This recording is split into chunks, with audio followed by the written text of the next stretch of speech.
Now, Miguel Delaney, of course, of the London Independent is with us. Hey, Miguel. Hey, get on. Hi, Joe.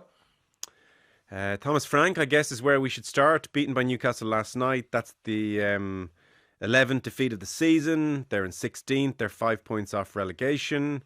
And so 8 months on from taking over from Ange Postecoglou, he gets the bullet. Yeah, I mean, it should be no surprise given form and performances were absolutely unjustifiable. And yet, it's a slight surprise just in the sense that this is a decision that probably should have been taken 2 months ago. There has been, and this is probably the bigger story in this rather than actually Frank's form, especially now he is gone. There was a huge split and debate in the Spurs hierarchy. I mean, there was I think about 3 or 4 weeks over January and February there where every single Saturday evening I was getting messages through saying, oh, Spurs can't decide whether they should go now or not. This would rumble into Sunday, he'd stay. So, I mean, that alone points, it should have happened already, but also to the fact that Spurs have got bigger problems to sort, including now a relegation battle.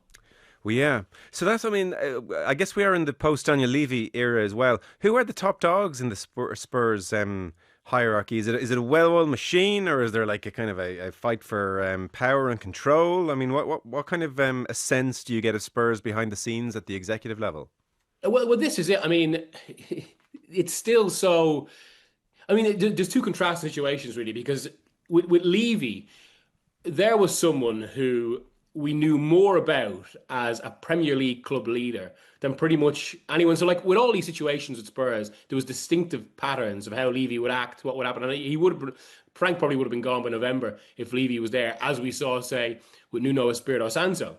But with Levy gone from what was it, early September or late August, it did it's a new era where you can't measure anything against what went before.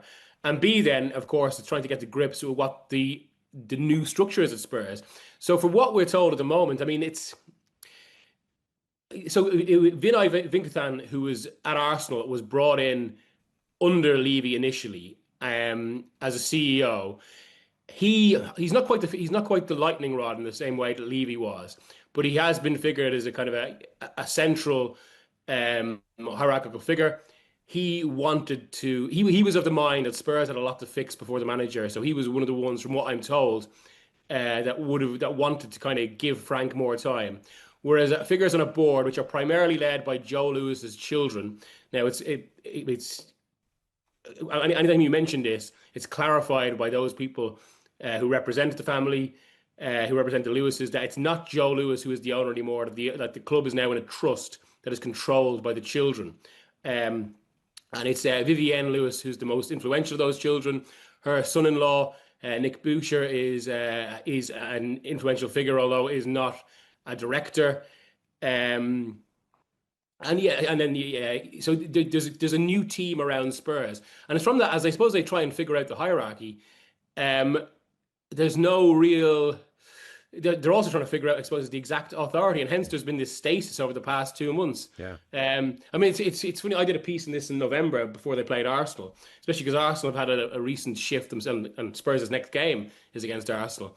Arsenal have a recent shift themselves where their old executive vice chairman Tim Lewis left, no relation to the Lewises. And Josh Kroenke was seen as maybe taking more control. That it was almost a bit of a succession style situation with both the kids of the billionaires that have owned the clubs taking full control. And I suppose now we're seeing what next. Yeah. Um, so you could be pretty glib with the answer to this question when I ask why was Thomas Frank sacked? Obviously, not winning games. Like there is mitigation at a glance. The injury crisis, or well, I think it's fair to call it a crisis in at times. But you lose Madison effectively for the season with an ACL. Kulusevski, Bentancur long-term injury, Doggy, Poro, Richarlison missing lots of games. Christian Romero now serving 4-match ban. So, and also, like, it's Spurs. You said there are certain members of the board are of the opinion that we've a lot of things to fix before the manager. Like, in the coming days, am I going to be reading things like disharmony at training? He wouldn't let the lads play five-a-side. He banned chips on a Friday. The lads were fuming. I mean, what's kind of gone wrong here for Thomas Frank? I mean, ultimately, I don't think the squad ever really took to him. And I mean, there are bigger issues here, I suppose, about making that leap from a mid-sized club. Well, actually, Brentford, to be fair, are probably smaller than that. Yeah. They're just extremely well run. To now to one of the big clubs, and except it's not even like Spurs are in that second tier of top clubs, really. I mean, they were. It's amazing to say this. They were quote unquote lucky to get into the Super League, and it's amazing as well, given that Frank had been interviewed from Chelsea and Manchester United. So what would that have been like? And it's one of the like obviously this has been such a theme of the season. Coaches, the role of head coaches now, how they can step up, what they can do. And I guess someone put to me about like Graham Potter at Chelsea before, and it stands true for so many. If you're at a Brighton or a Brentford, it's easy to forget these days. You have 3 months where you can go without winning, and there's no real pressure. Okay, like some of the fans will be disgruntled, but you're allowed build. There's patience allowed. That's just not the case at Spurs. Certainly not at Manchester United or Chelsea. And that can start to cause managers to second guess themselves, make strange decisions because the scrutiny hasn't affected them on its own. Like we could see it with Frank. I mean, it's funny. Some Spurs fans have criticised the media for being, pro Frank, giving him an easy time. I would say that comes mainly though from he was good to speak to at Brentford. We felt like a grown up, and I have to say that's one of the reasons why I thought he would be good for Spurs. That he would be able to, that he was a rounded enough character to adapt to the situation. But instead, it's like we can see it now in press conferences when we speak to him. He's not the Frank that we knew at Brentford. Right. And from that, yeah, all sorts of issues spill out. But ultimately, the biggest thing, and like I suppose this is relevant to Keith Andrews as well. Brentford had everything around the head coach perfect for what the head coach needed at that situation. If you go from that to a situation at Spurs where they absolutely don't have that, well, I suppose, yeah, it's just another element you have to adapt to. Yeah, and I guess you can't overstate as well, and not least at a club like Spurs, the football was turgid. It was negative in the extreme. Yeah. I mean, look at the home record as well. I mean, I remember saying it with Ruben Amorim that, performances are often unwatchable and results unjustifiable. Well, you can almost kind of multiply that with Thomas Frank's Spurs. I have to say, I'm stunned it was so bad.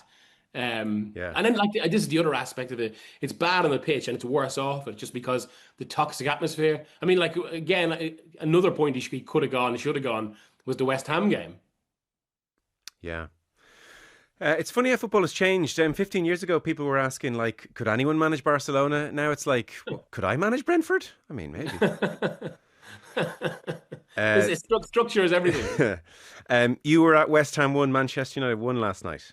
Yeah, a game that very quickly felt like it was the wrong match to be at. Has the perils of what you pick on those nights. And it's funny, like when I was talking about it with the desk about what I go to, I was heavily leaning, Spurs Newcastle. It does feel like it could be the story. Also, Chelsea's very convenient for me because I can walk there. But, I mean, like, it's amazing how these things work. Man United still generally win out. Yeah. And especially to be fair, it was like United, the run they're on, Champions League places, and West Ham, who are part of the Spurs story now, as well as the relegation battle.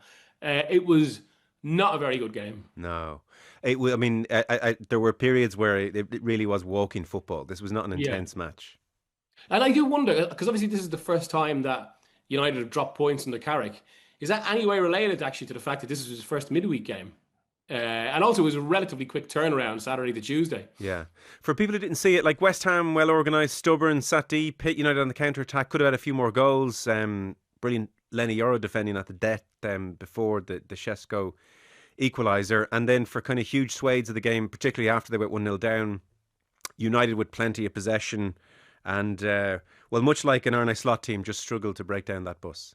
And I think this is where it's most interesting. While it was not a good game or a particularly interesting game, the challenge it posed is most interesting as regards what next at Manchester United. Because look, it's obviously not easy to get up for or go and win matches like Arsenal away, City at home. But there is a bit of a difference in the sense that, at least I suppose in terms of the effort you need to put into your game plan, you don't need to come up with anything new for those matches, especially for the situation that United were in those games. The game plan is relatively obvious with some tweaks. Whereas the real challenge for a Manchester United manager going forward, of course, is actually you kind of build some sort of structure that means you can play these games against teams that will sit deep against you. The onus is on you, and you've got to cycle through it and get through it.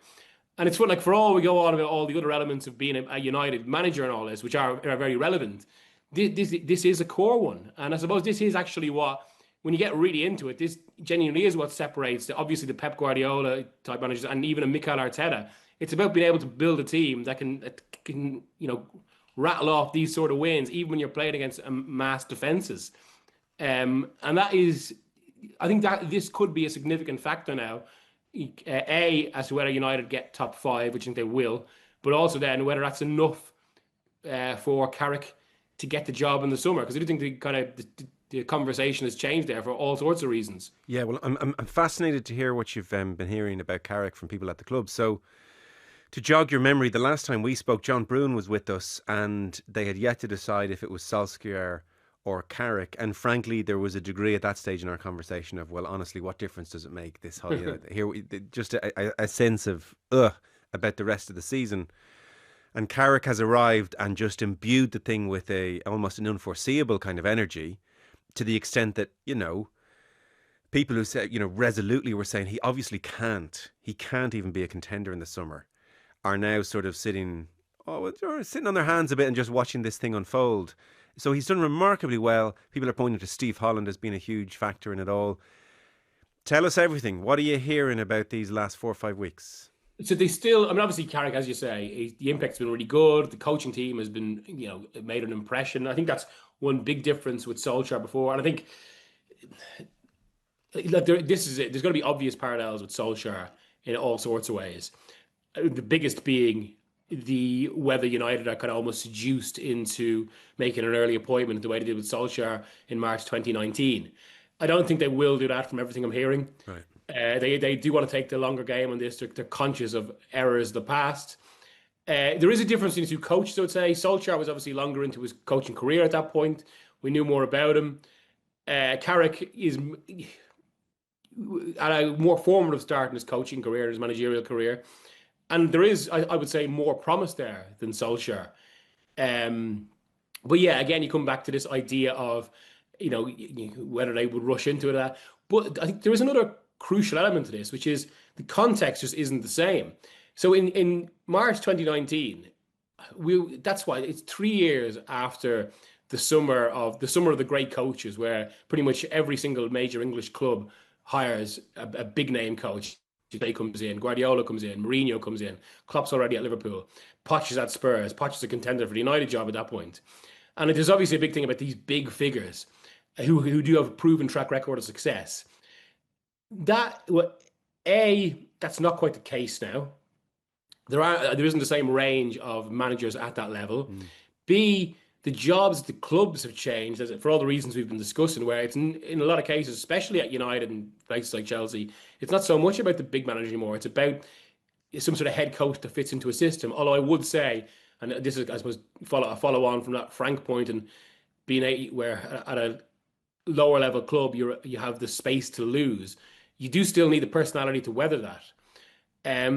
But then C, I suppose, all this led to a changed coaching world. And if that world is changed, and if a manager's face fits, which is a big thing, because it does feel like, at the very least, Carrick can weather this. Although there is still a difference to being in there as a temporary role and actually suddenly having the full-time weight of what this job is about. Then suddenly it starts to make a bit more sense that you can see the logic for it. My instinct is still that United wait and go for some big figure in the summer, although it looks like most of those are at the World Cup, which brings a complication of its own, because maybe no one can feasibly start until the 19th of July or later. And what have you made of him? Yeah, I think it's been good. The one thing I would say is, it's unfortunate for me that the one game I went to live was the worst yet. But the one thing where there's just maybe not an element of doubt, but where we don't know how much is him and his coaching staff, and we don't know is just the general situation, but it's obviously made a massive difference. This is one big thing I've heard. It's made a massive difference for players to get to play in their own position. Yeah. Just to feel comfortable. And that, allied with just a change in mood from a different manager, has a kind of a multiplying effect for a while. It obviously runs out after a time, but right now it's really propelled the team. I think those have been two big factors. And until that wears out, I don't think we can really start to kind of see what Carrick's exact impact. But like some of the most obvious decisions he's made so far have had a massive effect. Yeah. Like Bruno's the biggest. I know Bruno, like he's obviously He's been United's best player for some time. He has been excellent at periods in the Premier League. But I have to say, actually, I think this is his best spell. And it's because he's playing in his most natural position. Yeah. It's made a mockery of the way it was used for the last couple of years. Yeah. I mean, like, it is funny with the whole Amorim thing now. Like, well, I can get the logic of what they did to a certain degree. It was the extremes to which they took that. And like, it did get absurd at some points, really, just persisting with this, where players were clearly uncomfortable. It was kind of striking last night, like Nicky Butt was on the TNT punditry. So he's kind of joined the TV ranks now on foot of his podcast with Paul Scholes and Paddy McGuinness. And, Rio's obviously just kind of on a whole other level of content, which is relentless. And you've got obviously the overlap and Keane, and you've got Sky Sports and Neville. And your sense of that relationship at the moment between the club, the class of 92 in particular, punditry class, the fans and their feelings towards the class of 92, and the sense increasingly that actually you guys are almost part of the problem now. Yeah. They are kind of suffocating at the moment, for better or worse. They're just so omnipresent. And I'm just fascinated that whole ecosystem, because I turned on the TV last night and I saw Nicky Butt there and I was like, oh my God, you just can't escape it at the moment. But it used to be said that like the problem for Fergie and also for a lot of managers pre-Fergie was Busby and the shadow of Busby, and this has been anticipated as an issue at United. But really, like, Ferguson's not that present. The issue isn't Ferguson. The issue is almost the kind of the Politburo that talks about Ferguson, the unofficial Politburo. And like this constant noise. It's funny, like, because John, after we were on that episode, he obviously went to the Manchester Derby, and we're talking about, like, Keane has obviously been fairly critical of Carrick. Well, Keane's fascinating because he said if he wins all 17 games, if he wins them all, he shouldn't get the job. And you can tell his wife that and all. Yeah. But John was saying at that game that what he sensed a bit of dissent towards Keane, which is because Keane has been kind of cast as this almost, rebel character in the club and all its issues, and he's generally sung about more than most former players. But I suppose the more you're in the media speaking, or the more near your own podcast speaking, the more that suddenly you'll say things that people dislike, and it does. But yeah, it does feel like it's a very definite thing. This has gone to, because it's not, as you say, it's not just pundits on TV talking about Manchester United now. It's a whole money-making a commercial enterprise where, because these are in many cases their own podcasts. It does feel like it's gone to a different dimension. Well, that'd be what you'd see fans say now, is because you guys are doing very well out of Man United not going so well. Yeah. And it is just so different, because parallels invariably are drawn between Liverpool of 80s, early 90s, and then the decline with Man United now, because there are so many. And obviously, at that stage, you've got the Hansons and Lawrensons, and the great Liverpool players are in the big punditry positions. But I suppose what is different about the 90s, early 2000s is just the sheer volume of content, because, Hanson, Lawrenson have a paper column and, 3 minutes on Match of the Day to talk about Liverpool. Whereas obviously in this day and age, the bandwidth is endless and it's being filled. It is being filled. Well, this is it. I mean, like, you never went out with kids. These days, that would have a life cycle of about 2 days. Yeah. Someone will have, Michael Richards would have shouted something, and that was. But it's funny on that as well, because while there's so much focus in United, there are some big clubs that don't think they get enough of a voice in the media because of that. And this is all, like, this does matter now. It's a noise that starts to kind of seep into clubs. Players are aware of it, especially because so much of this is played out on social media. Yeah, well, it's just a cycle. They were the dominant team of the previous generation, give or take. So their pundits are to the fore. Whereas in 15 years' time, like, who's going to be dominant? It's hard to see. Think of a glut of Man United players. Just on Chelsea, who you mentioned, United are a point ahead of them in fourth. They drew at Leeds last night.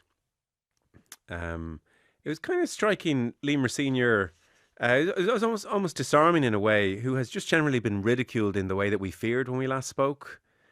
And it was put to him in a press conference this week, you're called LinkedIn Liam. And he said, I do know this. I know this because I've teenage children.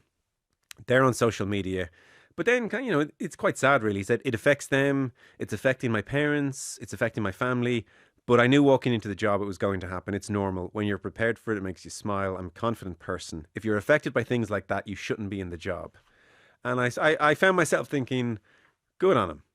Yeah, yeah, I'm glad he's not kind of just been almost kind of shocked by just the yeah, yeah. wave of ridicule which has kind of come his way. But again, like to point to that same example, if you're managing Brighton, you don't get this. No. Graham Potter didn't get focused on his appearance when he was at Brighton. Now he did get a glow up when he was at Chelsea, which maybe brought that on. This is the weight at these big clubs, and I think okay, look, he can sometimes speak in that LinkedIn way, as the nickname suggests. But I think he's a composed figure, Rosenior. Okay. Um, And what do you make of him and Chelsea at the moment and how they're doing generally, aside from throwing away a 2 goal lead against Leeds? so I think there's clearly been an issue with actually how they perform from one stage of a game to the next, because and actually in a lot of their matches so far, there've been pretty big swings. Most of the times that's gone for him. So like he turned around with his own coaching against Napoli and against West Ham. And I think that was like, for all the other noise about the job, like if he's there as a head coach, that's quite impressive that he sees a problem, he figures it out, and he fixes it, and Chelsea go and win. And I suppose it was um, especially impressive and symbolic against Napoli, given it was a former Chelsea manager, the last Chelsea manager to win a title in Conte. But then this game felt like it was the opposite, I suppose, where they were ahead and then they get caught. Now I only saw the highlights after the game, the West Ham match. But he's clearly, and look, this is natural when you've got a squad that size, and also I think this has been a little bit unsaid with Chelsea. I think there's an element of trying to manage the squad because they're now feeling the after effects of the Club World Cup, and I've heard similar around Madrid. But he's clearly got to find like the right formula for an entire game in that way. It feels like maybe he hasn't exactly figured out what his best team is yet, or what his complete idea. But that's natural given how early it is. And I have to say, yeah, I think it has been pretty good for so far. Yeah, and it's probably had to be because, I mean, if it wasn't going well, he would just be, I mean, the ridicule then would just go to a whole other level. Very last one. We have City Fulham tonight. That's kind of that's a nice generous fixture, I think, for City at home against Fulham. And then Arsenal have to go to Brentford. Yeah, I'm at that. Yeah. Arsenal are a big, physical, strong team, so it's not like, oh God, they won't like that. But at the same time, it's a very sticky fixture away to Brentford. Yeah. There'll be a big atmosphere. We have life in this title race yet, do you think? Yes, I do. I do think Arsenal have a rhythm now where they can just about stay in front, and I think actually weirdly the United defeat, which caused such angst, might end up being an important moment of the season for what it caused Arteta to do afterwards. He called all the team together the next Monday, kind of sensed the anxiety around the place, and like tried to kind of get them to look at it anew. That said, that sort of thing can quickly change if suddenly City are within a point or 2 points. And there's going to be a few moments over the next months where suddenly, I mean, the League Cup final, but suddenly that's going to be a big, in terms of whatever about a trophy in its own right, the psychology of the season. Yeah. They meet in the league 2 weeks after that, and if the gap is, if it's still a gap, should we say, and City can get with it, to win that game, if they can kind of suddenly get within Arsenal, this changes things a lot. Weirdly though, I'm still not that convinced by City. No, sorry, I was just going to come in and say, in years gone by, Fulham at home is just a rubber stamp, 3 points, move on, quickly forgotten, 2-3-0. You can't back City in a single game at the moment. They're completely unreliable. I don't think what happened at Anfield suddenly instigates some kind of City run of old where they win 10 games in a row. So I actually suspect City will have their wobbles. They'll drop more points, and Arsenal won't have to be perfect. There's just always that residual, oh, maybe City will. Yeah. But it's just, all evidence suggests City won't. The one side I would say that the next month or so for City is quite forgiving. Right. So you could see a situation where they win those games, they build confidence, and through confidence they build coherence in the team. I'm not sure that would. I think they've got almost more kind of structural issues, which is how they're pressing and how the team is geared to press and what they're trying to do. Okay. And obviously, a lot of people have focused on Pep Linders and how they're fading in second halves. So I do think there's a vulnerability there, even if they, and it's why you can still see them dropping points over this forgiving run. Yeah. But But yeah, it's better than where we thought we were with 5 minutes to go at Anfield, where it was looking like 9 points, yeah, and it could yeah. be 3 points tonight. Even the psychology going first this week is I kind know. of It is. fun. It's like I've been thinking about this a lot lately because I'm invariably writing about one of these games. Yeah. There's been a lot of back and the amount of kind of ebb and flow in that regard. Very, very finally then on Pep, it's kind of weird that it's just this open secret that it's his last season. I know, yeah, like everyone's talking about it. City still dismiss it as quote unquote speculation, Yeah. but I think just And is it just he's like just people in done? me, like, He's just run his natural course. He's tired, all that stuff. I think yeah, there has been talk that he's wanted to leave before now, Yeah. and it just I suppose it's a big case of like your energy, how much like he, as we can see every game on the sideline, he's an intense figure. Yeah. But like there was an interest, like, even all when he was speaking about his kind of his political views last week. I mean, there is an obvious point there, given that he mentioned Sudan in passing and City's owners, like this has been such a huge geopolitical issue for City's owners who are ultimately Abu Dhabi. I think it is striking that he's willing to mention that, whereas previously he didn't like he complained about not being asked about these sort of things. He has been asked about politics before, especially in relation to the ownership, Oh, and he hasn't really liked it. Yeah. Okay. So sorry, that's interesting. You because people have obviously said, okay, you mentioned Sudan. I mean, the UAE, although they deny it, are effectively, I mean, that there is evidence to suggest they are funding the RSF militia in Sudan. Therefore, they're contributing in a very significant way to despicable acts. So you didn't take that as, oh, the hypocrisy of you, Pep. You took it as, oh, that's notable that he mentioned Sudan at all. That was kind of a bit of a barb Yeah, towards his owners. like Okay. because surely, I mean, look, this is me purely kind of speculating here with no info about what Guardiola actually thinks on this. But he must know that, like, I mean, Sudan is relevant here. Yeah. Like, he can't surely be looking at this in a complete vacuum, especially given it's not just the people don't just talk about Abu Dhabi in an abstract way in this. There's been reporting in the New York Times about the role of City's named owner Sheikh Mansour.